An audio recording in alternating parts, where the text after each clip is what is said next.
Hi. It's so great to see you all here, even though I can't see anyone except my friend Esteban here. I'm Madonna Cacciatore. I am project manager for InterPride. I've been doing this for about 8 months, 9 months now, fundraising for this great organization. And my background is in fundraising throughout the city of Los Angeles, where I live, for the Los Angeles LGBT Center, LA Pride, and AIDS Project Los Angeles in my history. And so we're here today to tell you a little bit about our work at InterPride. But before we get into all that, I got to introduce this fabulous human here, Esteban Herevia, who is our co-chair of communications on our board of directors. And I would love for you to say a few words about yourself, Esteban. Sure. First off, thanks so much for having me here today, Madonna. When I think about who my 15-year-old self is and what I thought my world would be like now, this is not how I imagined it. And I'm just so grateful, one, to be alive, but two, to be a part of the movement and to be able to be contributing to what pride looks like around the world. So when I say that this is like my greatest honor, I can't even tell you how much it means to me. So thanks for including me in today, and I'm very excited to be talking about uh, how giving truly impacts the world. Thank you, Esteban. Same here, my friend. I feel like, I'm an old, I came out as a lesbian in the, I don't want to age myself, but I'm pretty old. I came out in the early 70s. And the movement has definitely, pride was the thing that helped me feel most comfortable even then. And now, as having been the executive director of LA Pride, people would come to me and say, "This is where I came out. This is where I feel safe." And that's in the U.S. And we Interpride works with 400 organizations from 70 countries around the globe to help empower prides around the world. So it's an honor to do this work. And honestly, I'm with you. I really thought we'd be further along than we are now, and things Yeah, are they need us now more than ever. So, exactly. um, yeah, I we have several ways in which we help fund folks. And today, folks, we need contributions, we need support, we need networking. Look, I'm not going to sugarcoat this. We're here to raise money. There's a scan me code. Anything you can donate to help our support our work, it is going to go directly to that work.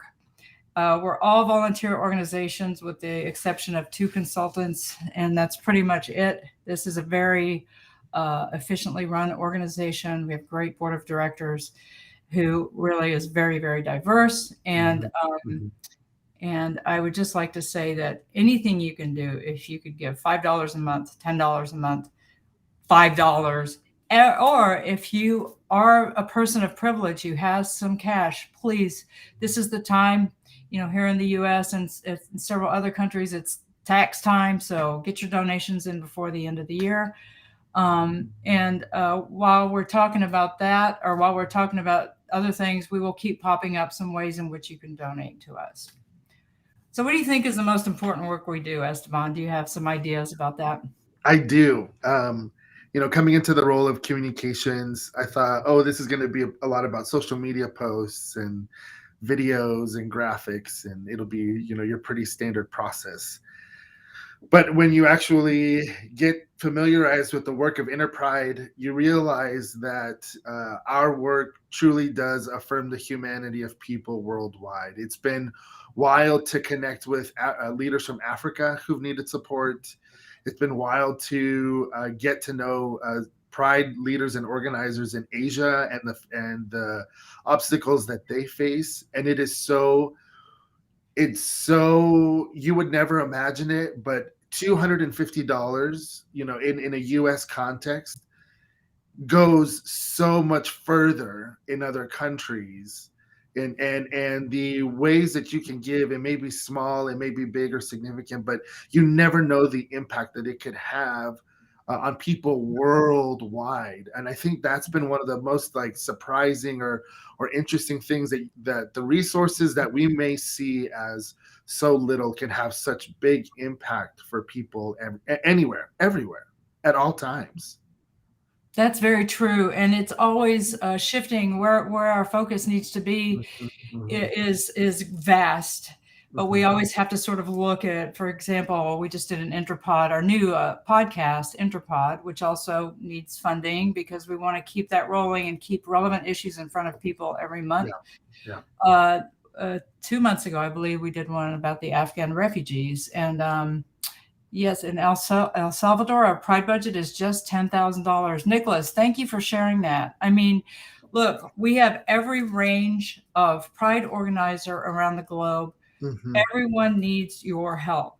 Nobody does this alone. And Nicholas, I see you. You do a lot with that, and I know you do. mhm. Oh yeah. And it's all according to where you are in the world, what your pride looks like, how many people can attend, and they're all different. That's the beauty of our work, and that's the beauty of our diversity and our community, Absolutely. is that every pride looks different from each other, and we really, really need to continue to highlight the work around the globe that folks are doing, and also be able to support that work. Because, for example, our Solidarity Fund helps people also in very hostile environments who can't Yeah, even do this work, can't even yeah. have a pride, can't You even can't even talk about a pride. you can't even say the word pride. Right. Yeah. Right. And our Solidarity Fund helps those folks. We help try to fund people who need it the most.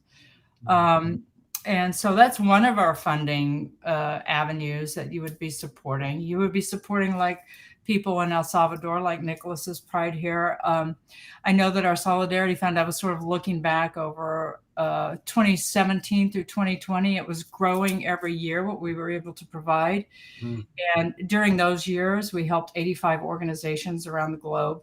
Yeah. And then last year, we helped a number I don't have in front of me right now, but it just keeps growing because the need is greater. And as the world changes, the needs change.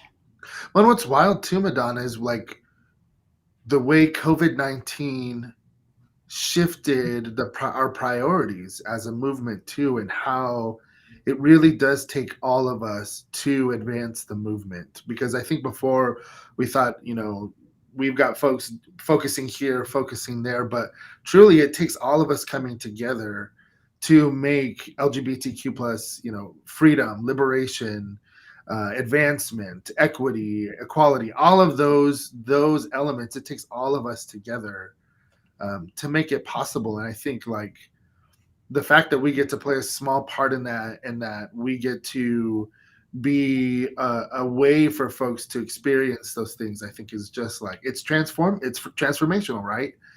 It Our absolutely. communities, it absolutely is. Yes, Esteban. And when I became the executive director of LA Pride in 2018, I was super excited to be able to help the community in a way that maybe they, by listening. It's very, Mhm. very important for us to listen. Absolutely, And absolutely. and that was pre-pandemic, so I got to produce a 2019 Pride. But Mhm. then when COVID came, everything changed, as we all know, everything. Yeah, And so a lot of prides weren't able to sustain themselves, yeah, unfortunately, or some people lost staff, some people just couldn't do it anymore. So yeah, there's now a bigger need than ever just because of the pandemic, in addition to all the other world issues that people are dealing with, including intolerance, hatred, bigotry, you yeah, know, um, people of color especially are especially impacted. I know in the U.S., but all around the world, and trans folks of color. I mean, we yeah, are very cognizant. We are always looking at, the board is really, really great about looking at all conditions and what needs to happen and how we can support folks. yeah. And our main goal is to keep people feeling safe and thriving in their own communities. And obviously, that's much, much harder in some parts of the world. Yeah. We're very privileged here in the U.S. We at least can talk about it, and we can have Pride events. And the other great thing that InterPride has going on is we're the licensor of World Pride, the World Pride brand. So we have Sydney World Pride in 2023, and we have Taiwan just won the bid for 2025 World Pride. So we're getting to expand our reach in that way as well. Or is it 2026 and we're in Australia in 2025? No, it's 23 Sydney. So it'll be in like Oh, you're February. right. That's February. right. You're right. It's coming right up, my friend. We don't have much time. No, my brain is like, I'm ready to go everywhere. Yeah. I can't wait to experience it all. Me neither. I'm very excited. And you know, when I'm going back to what I was saying about LA Pride, what got me excited about, you know, eventually coming to work with InterPride was the fact that that's where I met people. That's where I got to network. That's where I got to understand it's not just LA. You know, I cannot be in this silo. I have to see what the world does for Pride. And it was really, really wonderful to network. Yes, we are a family. And I will tell you that every person, every volunteer, every board member who works at InterPride, and every consultant is deeply, deeply connected and passionate about the work that we do. Absolutely. I mean, you're in communications. You have I think you have a very hard job because you have to tell people about what we do. It's, you know, you would never, there's so much story. Yeah. And there's so much to make sure that we are accurately capturing the realities of people around the world. And that's just so, it is such a privilege to be able to do so. And then to also be able to have, you know, it's funny because what might be a simple, easy graphic for one person or a simple, easy way to tell a story might actually be a pathway for someone to discover their full self. And a way for them to experience healing that they might not have had, you know, in their entire lifetime. So our work truly does have a larger impact than what we even know on a small scale. That's so true. You know, you can, my wife and I are both very active in the community, and we would have people come up to us and who had reached out to us through social media saying we just like they could be in a hostile country environment, and been able to reach out to us privately to say, you know, we really appreciate what you all are doing. It makes me feel like I have hope. And I think that's part of what we have to continue to remember, as hard as it is. We have to really take care of one another. And because there are enough forces out there that they're trying to not take care of us, trying to have us feel, you know, like we're less than we all are, but we're all very valuable members of this world. And I feel like we, you know, that's our work at InterPride, is to really empower folks. And, you know, the best example of that is, I think we have a video from, let's play that video from Tushar. And hi, Ryan. Ryan's helping us in the background there. Ryan's also a very passionate member of the InterPride family. So let's take a moment and watch this video. Hi, my name is Tushar and I am from Bangladesh. During the second wave of pandemic, InterPride Solidarity Fund assisted more than 100 youth LGBTIQ members in Bangladesh to get a job. Now, all of them are engaged in different employment and can live a better life. Without the support of the Solidarity Fund, it would not be possible for us to stand beside those vulnerables. Today, InterPride invites you to join us by making a contribution. 100% of your donation will go to support the work that InterPride does.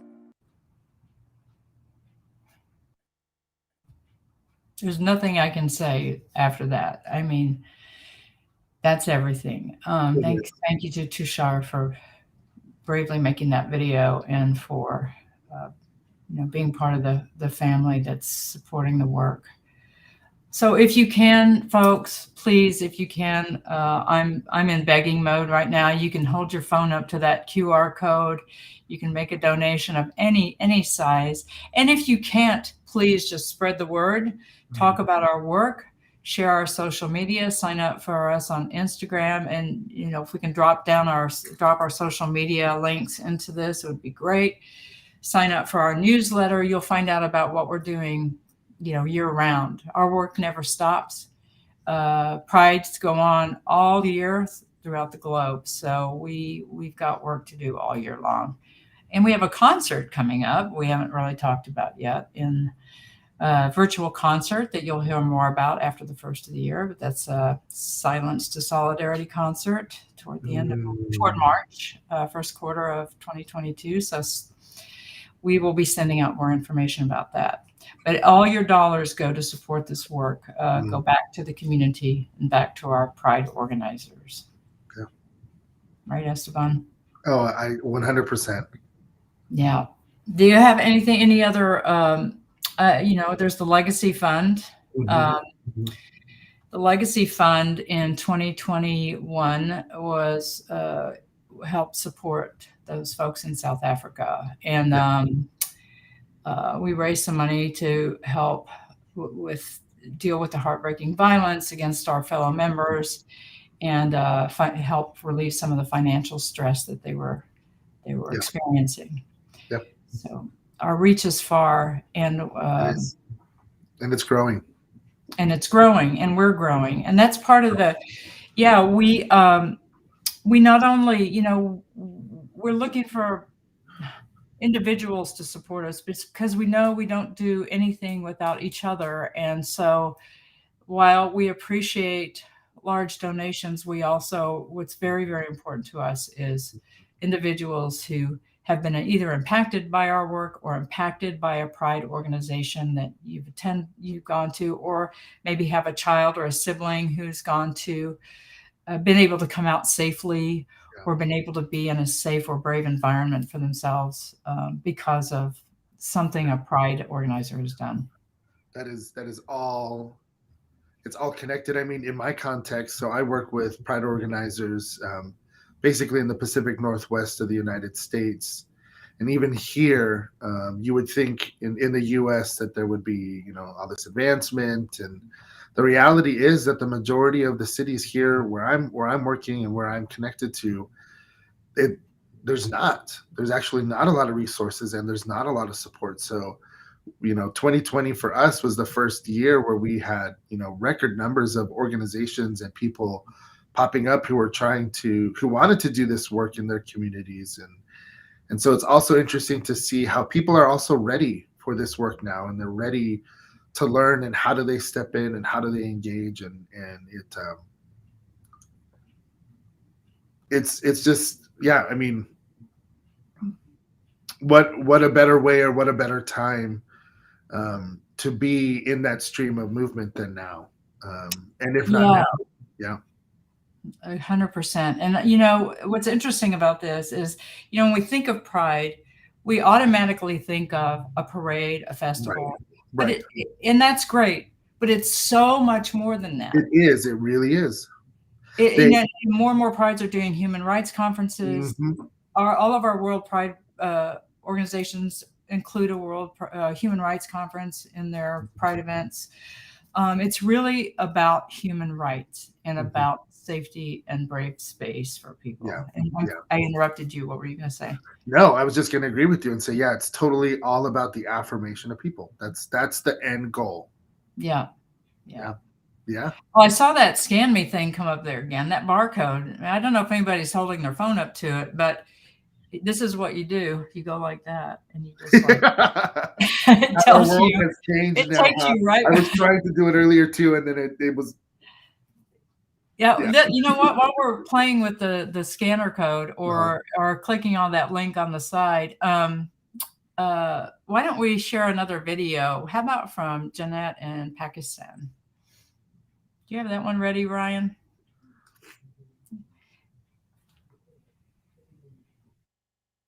Hello everyone, this is me Jannat Ali from Pakistan. I'm based in Lahore, and I'm Executive Director of Track T and the founder of First Ever Transgender Pride in Pakistan, which happened in 2018. So I'm really happy and blessed to be part of InterPride as a co-chair of Human Rights and Diversity Committee. And I'm really happy for the great support which InterPride provided, especially to attend the AGM for the scholarship. And we are looking forward for the support to sustain trans pride in Pakistan. So please keep supporting us. Amazing. Yeah. Trans pride in Pakistan. Mm. Yeah, I almost can't speak after that. Yeah. I would just say that that's why we're here. Exactly. And Jeanette brought up a very good point in that about, I forgot what I was going to say. Unfortunately, I'm a terrible host. But there was something that she sort of reminded me of when speaking. But it's just very important that we know that we're all in different places and different situations, and every person who's a member of our organization is an activist and a game changer, is a person who's passionate and who cares. You do not go into this work without that energy. And, there's a great example of someone who is making a great deal of change and who we can help. So I'm very, very appreciative of that. I'm just checking a couple of things here. How are we doing, everybody? Does anybody have any questions they'd like to ask in the Julia Payne, Esteban, please reach out to me when you can this week or next. Okay, you've got a request, Esteban. Okay, I'll take a look at it. So I was going to say something about, we have other events. We have a global Pride event that we did in 2020 that this group came together and did beautifully during pandemic. It was 27 hours of programming. It was quite brilliant. This was way before I became to InterPride as a consultant, but I will tell you that I could not stop watching it. To see folks from all over the globe come together in that way, to me, meant everything. Yeah. We've got a comment here from Linda Sheridan in Dublin, Republic of Ireland, founder of Tenny Transgender Equality Network. Thank you, with Sarah Jane Cromwell. Thank you so much, Linda. Welcome. It's really, I can't really tell who's on here, but Yes. and I really don't want to look at myself, so I'm just going to read this on the side. But we're just super grateful. Let's just do one more. Let's put that pretty little thing that Ryan made up there, that little scan me thing, and so this will go to the Solidarity Fund, our Legacy Fund, and then does it go and then add just generic help to InterPride, correct? Correct. And as we grow, I mean, really, we've grown a lot in 2021. Is that the year we're still in? And wow, this whole time thing is crazy. And then, going into 2022, we have a lot of bigger plans. We want to provide more support to the world, and we're going to expand how we look at the Legacy Fund as well. As I mentioned, South Africa was really, was foremost in our minds, and we still are thinking about them, and who else we can help in the world, and what's happening, as we progress into 2022, and where our attention needs to focus. So it's it's painful, and it's beautiful, and it's exciting, and it's sad. The fact that we have to be here asking, for contributions, because many people aren't safe in this world. Many people are killed for being LGBTQIA. Our Indigenous community is often left off out of the conversation. 100%. And I would like to just, I apologize for not starting with this, but I'd like to honor the land on which I'm sitting here, on the Tongva land in California. And we're very, we do nothing without the Indigenous community. And I feel like, we also, want to make sure that every person in our community feels valued, included. And that's one of our goals as our mission of InterPride.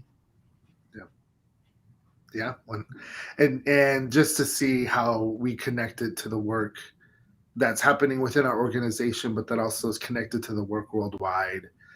It truly is transformative, and it's impactful, and like we've been talking about, it heals people and it transforms their lives in ways that are unimaginable. So, and then I also need to recognize that I'm actually on the unceded territory of the Spokane tribe and the connected tribes in this region as well. And so I know for us here, we're connected to a river, and that river was theirs, and there's just so much history. And so our pride, specifically here, centers around, or our pride here, we understand that the importance and the connection to land, and how crucial it is to make sure that we are centering the voice of our tribal and Native communities. Yeah. I think with that, we should take a moment and just have a moment of silence Yeah. for trans people, Indigenous people, everyone we've lost, everyone who's been bullied. And let's just take a moment.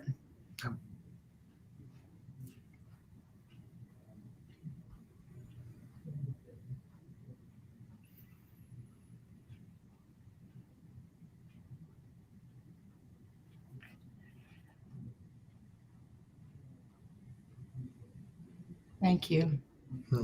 Thank you all for joining us. We don't want to, we'd love to talk to you all day long about this work. I would say if you'd like to learn more, please do sign up for our newsletter, get on our social media, share it. That's the way. And also, very important to us, tell us your story. Orion, if you have a place to drop in, or you know what, if you want to send us your story via when you get one of the newsletters or on social media, maybe we can tell you how to do that. But we'd like to hear your stories. We can tell our own stories, but we can't tell your stories. So let us hear what you're doing. Let us hear what your specific needs are, how you've been impacted by COVID, maybe some hopeful things that have happened to you during COVID. Maybe somebody helped you with something, or but also the hardships, and that we're a very fluid and diverse community. So anything that we want to hear your stories, and I think that's going to be very important going into 2022, and we'd love to tell your stories. So thank you all for joining us. And if you couldn't donate right now, that's fine. Maybe get on the website when you can and make a quick donation. We have our new Rainbow Circle of Donors. So please join our circle. You're already in our family, but join our circle of donors that help provide work to the rest of the world, help provide funding to the rest of the world. Yeah. Any final circles? Any final words from you? No, I have to again thank everyone for their contributions, and just remind them of the impact that it has, and also just how grateful I am to be connected to the work. And thank you so much, Madonna, for carrying us into 2022 and into what the future has for us. And we're just so thankful for your leadership and your time and your commitment to the movement as well. So thank you, my friend. And thanks to also our co-presidents of InterPride, Julia, Linda, and Hattie. They're fantastic leaders. And I just am very grateful to work with folks like this. And so again, you've seen that barcode, you've seen that QR code, you've seen our Facebook. Do what you can, spread the word, spread the love, help your fellow humans, and help the planet. Without the planet, we got nothing. So thank you all. We wish you well, and go out and do your thing, and happy whatever you celebrate coming up.